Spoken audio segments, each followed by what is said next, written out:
नमस्कार दोस्तों और ताऊजी ज्ञान चैनल पर आप सभी का बहुत बहुत स्वागत है।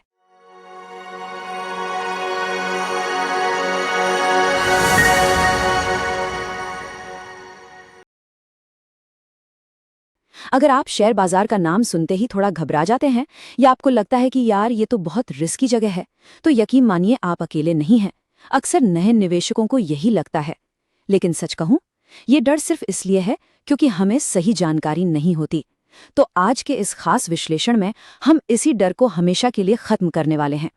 एकदम आसान और जमीनी भाषा में हम शेयर बाजार के बेसिक्स को डिकोड करेंगे। चलिए बिना देरी किए इस दिलचस्प चर्चा की शुरुआत करते हैं और समझते हैं कि ये मार्केट आखिर काम कैसे करता है। अब देखिए, अगर हम आज के समय की सबसे बड़ी सच्चाई की बात करें तो वो ये है कि चारों तरफ एक अजीब सा शोर मचा हुआ है। आप सोशल मीडिया खोलिए, वहां अनगिनत लोग बैठे हैं जो आपको एक ही सपना बेच रहे हैं कि शेयर बाजार से तो रातों रात करोड़पति बना जा सकता है। रोज नए स्क्रीनशॉट दिखेंगे कि मैंने एक दिन में इतना कमाया, तुम भी कमाओ। लेकिन दोस्तों, सच बताऊं, ये सब सिर्फ और सिर्फ झूठे सपने हैं। इन चमकते हुए दावों के पीछे असल में मासूम नए लोगों को गुमराह किया जा रहा है। अगर आप मार्केट में अपना पहला कदम रख रहे हैं तो आपका सबसे पहला काम यही है कि खुद को इस शोर और जल्दी पैसा बनाने वाले शॉर्टकट से बिल्कुल दूर रखिए। बाजार कोई जादू की छड़ी नहीं है, ये बात हमेशा याद रखिएगा। चलिए इसी बात पर आपको अमेरिका में हुए एक बहुत ही दिलचस्प प्रयोग के बारे में बताता हूँ। ये कहानी हमें बहुत कुछ सिखाती है। हुआ क्या कि एक तरफ 10 साल के कुछ बच्चों का ग्रुप था और दूसरी तरफ बड़े बड़े बहुत ही अनुभवी चार्टर्ड अकाउंटेंट्स की टीम। दोनों को निवेश करने के लिए कुछ कंपनियां चुनने को कहा गया। अब आप सोचेंगे कि अकाउंटेंसी जीतेंगे, राइट? लेकिन 5 साल बाद जब नतीजे आए तो सब हैरान रह गए। उन छोटे बच्चों ने दिग्गज अकाउंटेंट्स को पूरी तरह पछाड़ दिया था। अब सवाल है, ऐसा क्यों हुआ? क्योंकि बच्चों ने कैडबरी और डिज्नी जैसी उन कंपनियों को चुना जिनके प्रोडक्ट्स वो खुद इस्तेमाल करते थे और जिन्हें वो अच्छे से समझते थे, जबकि जो एक्सपर्ट्स थे वो मुश्किल फाइनेंशियल कैलकुलेशंस और बैलेंस शीट में इतना उलझ गए कि जमीनी हकीकत ही भूल गए। तो इससे क्या साबित होता है? यही कि निवेश असल में कॉमन सेंस का खेल है, किसी बहुत भारी भरकम गणित का नहीं। तो फिर असली मुद्दा ये आता है कि आखिर ये शेयर होता क्या है। इसे लेकर सबसे बड़ी गलतफहमी पता है क्या है? लोगों को लगता है कि शेयर कोई लॉटरी का टिकट है जो बस ऊपर या नीचे जाता है। जी नहीं, बिल्कुल नहीं। असल में जब आप किसी कंपनी का शेयर खरीदते हैं तो आप वास्तव में उस चलते फिरते असली व्यापार में एक हिस्सेदार बन जाते हैं, एक बिजनेस पार्टनर बन जाते हैं। इसे ऐसे समझिए जैसे आपने अपने किसी करीबी दोस्त के बिजनेस में अपना पैसा लगाया हो। अब अगर वो व्यापार आगे बढ़ेगा, ज्यादा सामान बेचेगा और मुनाफा कमाएगा तो आपको भी उस मुनाफे में हिस्सा मिलेगा। और हाँ, अगर बिजनेस डूबेगा तो नुकसान भी साथ मिलकर सहना पड़ेगा। शेयर बाजार सिर्फ व्यवसायों में इसी असली साझेदारी का एक प्लेटफॉर्म है और कुछ भी नहीं। अब जरा एक बहुत ही बड़े आंकड़े पर गौर कीजिए, 700 करोड़ रुपए। जी हाँ, आपने सही सुना। जरा सोचिए, अगर किसी ने 40 साल पहले विप्रो जैसी किसी उभरती हुई कंपनी में सिर्फ 10,000 रुपए लगाए होते और फिर उस निवेश को शांति से छोड़ दिया होता, तो आज वो रकम 700 करोड़ रुपए से भी ज्यादा हो चुकी होती। बाजार में वेल्थ क्रिएट करने की ये ताकत वाकई हैरान करने वाली है ना?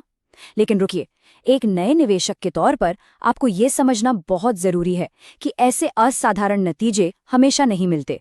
ये कोई रोज का नियम नहीं है, बल्कि दुर्लभ अपवाद हैं। ये उदाहरण मैं आपको सिर्फ ये दिखाने के लिए दे रहा हूँ कि लंबी अवधि में एक अच्छा बिजनेस कितना विशाल हो सकता है। इसे सुनकर अपना सब कुछ दांव पर लगा देना एक बहुत बड़ी भूल होगी। तो फिर सवाल ये उठता है कि हमें शेयर बाजार से कितने रिटर्न की उम्मीद रखनी चाहिए जो एकदम वास्तविक हो। देखिए, भारत जैसी तेजी से बढ़ती और मजबूत अर्थव्यवस्था में अगर आप अच्छी कंपनियों में समझदारी से निवेश करते हैं तो 15 से 20% सालाना का रिटर्न एक बहुत ही यथार्थवादी और ठोस लक्ष्य माना जा सकता है। और ध्यान दीजिए, ये किसी भी बैंक की फिक्स्ड डिपॉजिट या महंगाई दर से कहीं ज्यादा है। और सबसे मजे की बात बताऊं, अगर आपको ये 15-20% का रिटर्न लगातार मिलता रहे तो आपकी लगाई हुई पूंजी लगभग हर 4 साल में दोगुनी हो जाती है। लंबी रेस के घोड़ों के लिए यही असली, टिकाऊ और समझदारी भरा लक्ष्य होना चाहिए। और बस यहीं पर काम आता है कंपाउंडिंग, यानी चक्रवृद्धि ब्याज का वो मशहूर जादू। अक्सर लोगों को लगता है कि मार्केट में निवेश करने के लिए लाखों रुपए चाहिए होते हैं, लेकिन ऐसा बिल्कुल नहीं है। मान लीजिए अगर कोई व्यक्ति महज 1,000 रुपए महीने की एक छोटी सी बचत से निवेश शुरू करता है और हर साल अपनी बढ़ती कमाई के साथ उस निवेश को केवल 15% से बढ़ाता जाता है, और मान लेते हैं कि बाजार उसे 15% का ही सालाना रिटर्न देता है, तो जानते हैं क्या होगा? 25 साल के धैर्य और अनुशासन के बाद वो छोटी सी रकम 1 करोड़ रुपए की विशाल संपत्ति बन सकती है। जी हाँ, 1 करोड़। तो धैर्य के साथ उठाए गए छोटे छोटे कदम भी आपको बहुत दूर तक ले जा सकते हैं। इसीलिए सबसे ज्यादा जरूरी है बस शुरुआत करना, चाहे रकम कितनी भी छोटी क्यों ना हो। लेकिन यहाँ अक्सर एक बहुत बड़ी गलती हो जाती है। लोग क्या करते हैं कि ज्यादा रिटर्न के लालच में पेनी स्टॉक्स के पीछे भागने लगते हैं, यानी वो शेयर्स जो 2-4 रुपए के होते हैं और जिनके बारे में कोई नहीं जानता। अब जरा सोचिए, जब कोई पेनी स्टॉक खरीदता है तो वो जाने अनजाने में एक ऐसे व्यक्ति के साथ बिजनेस पार्टनरशिप कर रहा है जिस पर शायद धोखाधड़ी के आरोप हों या जिसके बिजनेस का कोई भविष्य ही ना हो, और वो भी सिर्फ इसलिए क्योंकि वो शेयर सस्ता लग रहा है। जबकि दूसरी तरफ इसी शेयर बाजार के जरिए आपको रतन टाटा या मुकेश अंबानी जैसे देश के सबसे शानदार बिजनेस माइंड्स के साथ सीधे पार्टनरशिप करने का मौका मिलता है। तो फिर कोई भी समझदार इंसान एक अज्ञात और बिना प्रमाणित कंपनी को क्यों चुनेगा, है ना? निवेश करने से पहले खुद से ये सवाल जरूर पूछना चाहिए। और अब एक बहुत ही गंभीर चेतावनी जिसे आपको ध्यान से सुनना चाहिए। इंट्राडे ट्रेडिंग, यानी आज ही शेयर खरीदना और आज ही बेचना। लोग अक्सर इसे निवेश मान बैठते हैं, लेकिन सच्चाई ये है कि ये कसिनो में जुआ खेलने जैसा है। जरा लॉजिक लगाइए, अगर कंप्यूटर की स्क्रीन पर सिर्फ चार्ट्स देखकर रोज का 1% मुनाफा कमाना इतना ही आसान होता, तो दुनिया के सबसे तेज दिमाग वाले लोग, बड़े बड़े बिजनेसमैन, दशकों तक अपना खून पसीना एक करके असली बिजनेस क्यों बनाते? वो भी तो दुनिया के सबसे बेहतरीन ट्रेडर्स को एक कमरे में बिठाकर रोज ट्रेडिंग करवा सकते थे ना। तो ये रातों रात अमीर बनने का जो भ्रम है, ये नए लोगों को सिर्फ और सिर्फ नुकसान की तरफ ले जाता है। इससे बचकर रहिए। तो फिर जीवन में वेल्थ बनाने का, संपत्ति बनाने का सही क्रमांकन है क्या? खासकर स्टूडेंट्स और युवा प्रोफेशनल्स के लिए एक बहुत ही सुनहरा नियम है।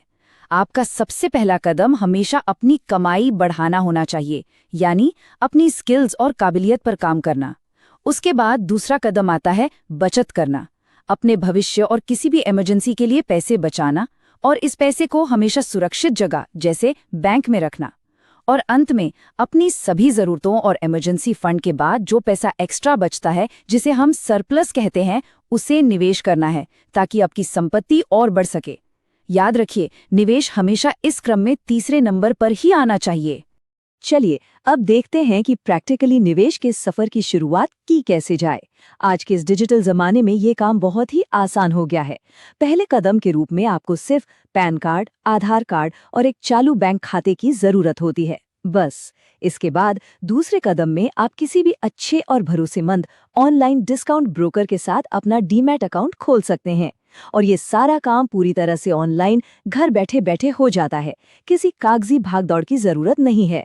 और फिर तीसरे कदम के रूप में आप आराम से, बिना किसी जल्दबाजी के, उन मजबूत कंपनियों में अपने निवेश की शुरुआत कर सकते हैं जिनके बिजनेस मॉडल आपको आसानी से समझ में आते हों। अब हम अपनी इस चर्चा को समेटते हैं। शेयर बाजार के कुछ सुनहरे नियम हैं जिन्हें आपको एक मंत्र की तरह हमेशा याद रखना है। पहला नियम, हमेशा सिर्फ उसी पैसे का निवेश करें जो आपके पास सरप्लस हो, यानी अतिरिक्त हो।